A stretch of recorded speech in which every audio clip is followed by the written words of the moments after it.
Hello, it's Debbie Gilbert from the Business Awards show, and I'm also the founder of the Best Business Women Awards. And today I'm joined by Sharmini Thomas from Sharmini's Inspirational Indian Cuisine. And she was the gold winner in the Best Business Women Awards 2022 for the Best Consumer Business. She's been in business for 14 years. And she is York's first authentic Indian cookery school. And if you're not in York and you don't want to travel to York, you can buy her recipe book and her spice kits online. So you can access Sharmini wherever you are. So welcome, Sharmini. Thank you very much, Debbie, for such a beautiful introduction. It's lovely to talk to you. And I know people are going to want to know more about your business and when did you set it up? Why did you set it up? And what exactly do you do with your customers? So tell us a bit about that. Well, you'll laugh at my story because what has happened was because I stayed at home to look after the children, though I had my degree. And in India, when we were there, when you go to admit your child to a good school, the requirement those days, I'm talking about 40 years back, you had to be a graduate and you shouldn't be a working mom so that you can help little ones to study at home because the population is so big. We have about 80 students in class. So in that sense, I've been teaching all my kids from young. So I thought that came naturally. Yeah. And when I saw the vacancy in school for adult education saying, they require Indian cookery teacher, I was thinking, okay, I've been cooking for so long and I little of my teaching experience. I'm sure I can manage to teach others too. That's the only way I started teaching. Wow. And how did you kind of develop the reputation that you've got? Is that because people love the cooking and the food and the experience, do you think? Yeah, because I think I should also say the person who interviewed me, he said, teach us how you want to teach. And that was so good because then you have your own style of talking and telling things. And the students understood and was happy in that method of teaching, and they didn't want like a school atmosphere, just enjoy cooking and relax. That's the way we teach and enjoy the classes.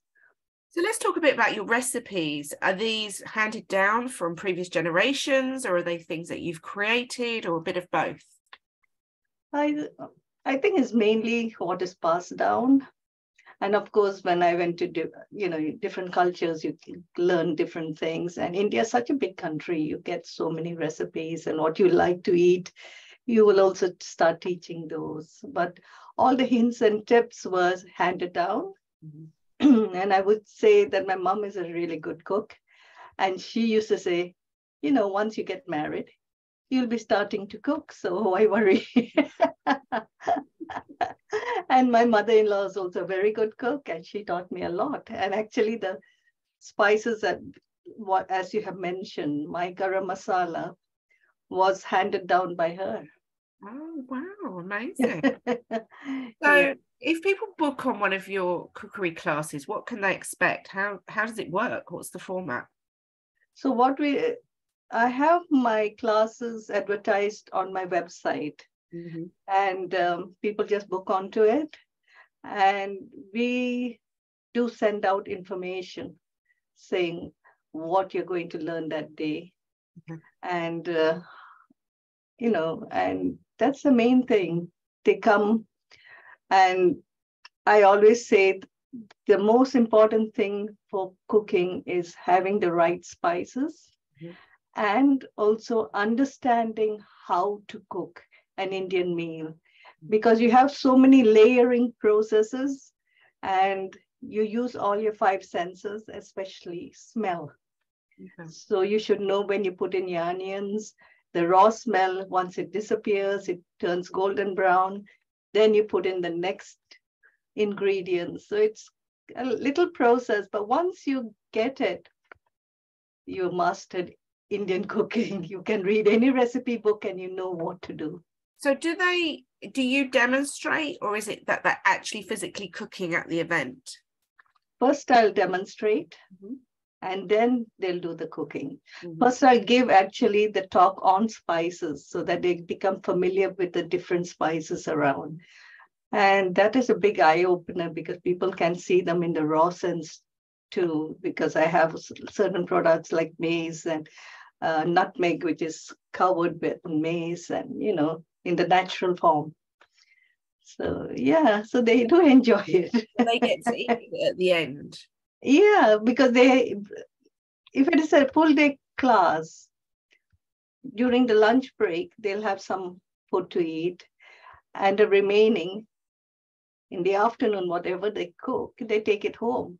Plus we are and we give quite a bit, so there is enough tasters for the whole family. Do you cover different regions of India or different types of Indian food at different courses? Yeah, it covers quite a bit, but because I don't have to repeat should I say, because if once someone comes for the class, then usually they refer to my recipe books. So I can use the same recipes to teach as many classes as I want and change it accordingly. And so what's your favorite dish? That's a difficult one. Too many, too good.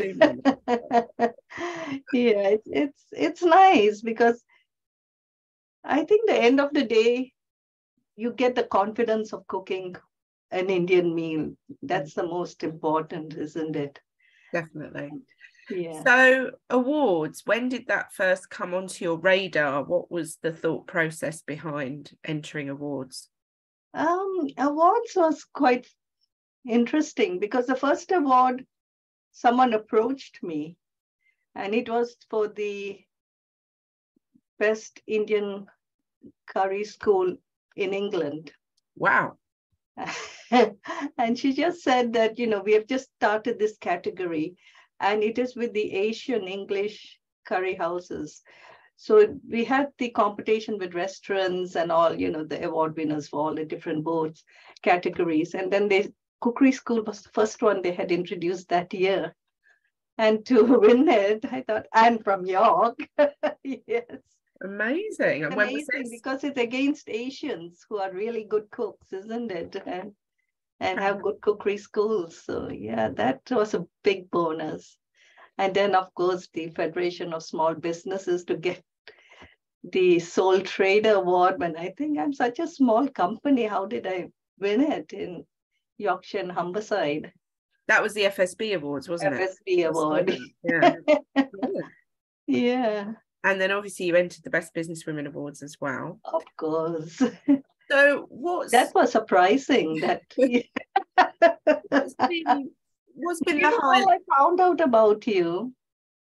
No? When I went for the National Award of FSB. Right. I've forgotten the lady's name, but she was the winner, all-round business winner, sitting there. And I said, what on earth is this Best Businesswoman Award? I had no clue. And I looked it up and I said, yeah, I might as well enter that. Fantastic. So what's been the big bonuses of awards for your business? I think more than that, I feel for myself, it's the confidence it has given me that, what I'm doing is serving the community. And people are enjoying how to cook proper meals, isn't it?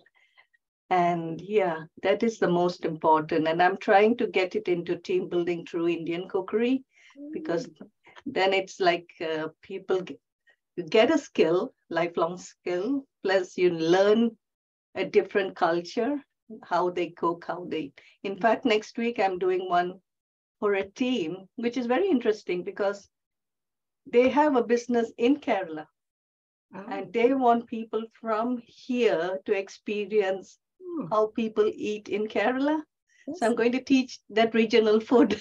So yeah, it's something different. Yeah, I enjoy that. And So how many people can you teach at once? I take about 10 to 12. Mm. Then it's comfortable lot. Yeah. And then you've obviously now, expanded your spices so people can buy those online. What was the thought process behind that? Was that because people were asking you about that? Yeah, I used to make my own little packages, but it took a lot of time. Yeah. And when I met Steenbergs and I used their spices, I found out my own curries tasted much better. So if it works for you, then you want to tell the whole world, isn't it? And that's how, and they're really good. They're so environmentally friendly and they test everything before they produce them. So how many? I've got 19 different spices. 19. That's what I was going to ask. 19, how many yeah. in the range? And it complements my recipe book because I've been teaching those recipes to my students. They're the favorites of my students. So it's very unique. And when did you bring out the recipe book? Maybe 10 years back. I can't remember actually. Okay. So quite a while ago. So what over the years have been your challenges in your business, do you think? I think for me, it is social media. And because I used to do word of mouth more than social media, it's just recently which I've picked up on that. And I find that works very well. And also advertising on Google also sometimes works. Yeah, for my business. But otherwise, even awards, they can be so useful because in a way, it proves to yourself that somebody has read your work, impressed with what you have done, and that's why you got the award. And also it sort of sees how you have traveled the whole time, from nothing to something like. Yeah. So, it is about sharing that journey, isn't it? Yeah, it's a journey. And even if you don't win it, at least you have done it once. Yeah. You can always apply the second time and nobody will know, but at least you know that you can do it. It's the confidence of doing it. And remember, you're contributing to the economy of your country too. All small businesses, each and everyone is included. And you've done a mixture of local awards, national awards, food awards, haven't you? Sort of that's been your strategy, really, just to do a mixture of everything, really. Yeah, and to be recognized in Europe by the Travel and Hospitality Awards. Yeah. And to say it's the best cookery school. And tomorrow, actually, I'm going for the Prestige Award, where I'll be getting the award for the, what did I get? Best, I'm sorry, I have to. Look it's okay. It's the best country. I think, best school in Yorkshire. Oh, that's nice. Specialized school in Yorkshire, yeah. So how many awards have you got now? It's quite a lot, isn't it? I got 10, plus I got a Trader of the Week from the press. So that was interesting. They thought, okay, you've done that well, might as well we also give you something. So you've had local publicity, haven't you? I have a lot of local support, yes. Yes, I am really happy that, our press is.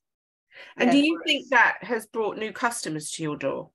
Definitely, because so many people, when I ask, how did you come to know? Then they say, oh, we heard about you and you were in the papers. And sometimes I get phone calls saying, Curry Queen, are you Curry Queen? Have you got this new title, Curry Queen now? You think? I said, okay, yes. There's a little crown. But I think I enjoy it. And people who come, they come because they want to learn, isn't it? So half your battle is won. And does it feel like work? Because it doesn't sound like it feels like more work. A hobby to me than work. I think you should be passionate in whatever you do. So convert your hobby to your work. Oh. So if people are listening to this and they are thinking, oh, I'm going through a sticky time with my business at the moment, what would you say to them? What keeps you going? I think the passion of what you're doing. Keep at it. There will be highs and lows forever. Yeah. But, focus on the positive side of things and know it will pick up soon. Yeah. And have you got any good business tips that you can share, things that you think have helped you? I think most important is just working at it, enjoying what you do, apply for all these awards because it can boost you, your clientele, and enjoy the journey, especially the gala. Oh my God, that was great. In terms of, I just want to touch on reviews because that's something that you've got a lot of good online reviews. Is that something when you run a class, do you share that link with people to encourage them to leave reviews? Before I didn't, but now I do. Yeah. Yeah. So because I used to have my own feedback forms, but then once social media came, I became cleverer in social media. Then people were saying, if you get those reviews, people will think that you have written it yourself, isn't it? So it's better that it is. It is, and you've got a lot, which is great. So so what is cooking in the pot for 2023 for your business? I don't know. I don't know. This is a silly dream maybe, but I want to be on TV where I can help more people. I don't know how to reach there, but you never know. Well, you never know. If anyone's listening to this podcast who's a TV researcher, we do sometimes get that, then do get in touch with me and I'll put you in contact with Sharmini because she's got her own little cookery school. We also need to connect you with Viva Palmer from My Spike, who won the best product this year. Yeah. She has an Indian cookery tool, which is amazing. And I'm sure the two of you could do a nice little video together or something. I know the kebabs will come out really good.